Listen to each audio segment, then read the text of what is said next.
Good evening, learners. Today we are going to start a grammar part which is very important, and that is tenses. First of all, you need to know what tense means. Tenses demonstrate the time of an action in a sentence.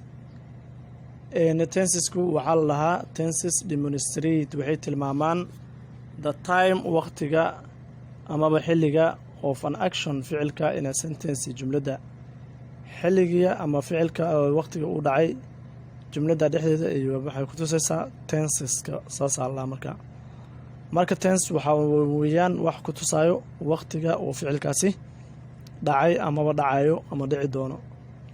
The actions laakiin ficilada call waxa la lahaa verbs ayaa laga verbs waa ficilka actions call verbs marka ficilka ama jumlada dhexdeeda waxa la sameeyo waxa la lahaa verbs la lahaa marka waqtiga la sameeyo waxa la lahaa in tenses ina saa kala fahantaan rabaa. Verbs change marka verbs ku isbedelaan according to tenses ayadoo loo eegayo tenseska ama waqtiga ficilku dhacay ay marta isbedelayaan ficilada ereyga ficilka hal tense loo isticmaalay tense kale uu iska kala bedelayaa marka taasina waxa keenaysa xilliyada kala duwan ee ficilku dhacayo. Tenses are mainly categorized waxaa loo kala qaybiyaa into three types saddex nooc types tenses xilliyada ama tenseska are mainly divided waxaa guud ahaan mainly categorized guud ahaan loo kala saaraa into three types saddex nooc.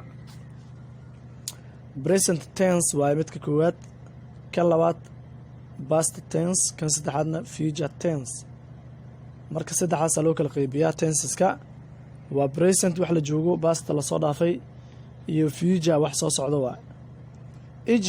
Each of the types marka nooc walba oo kamid ah of the tenses yani tenseska saddexdan soo sheegnay mid walba oo kamid ah has marka wuxuu leeyahay four different forms afar qaab ee kala duwan different waa kala duwan formna waa qaab marka saddexdaas aan soo sheegnay mid walba afar qaab oo kala duwan ayuu haddana sii yeelanayaa.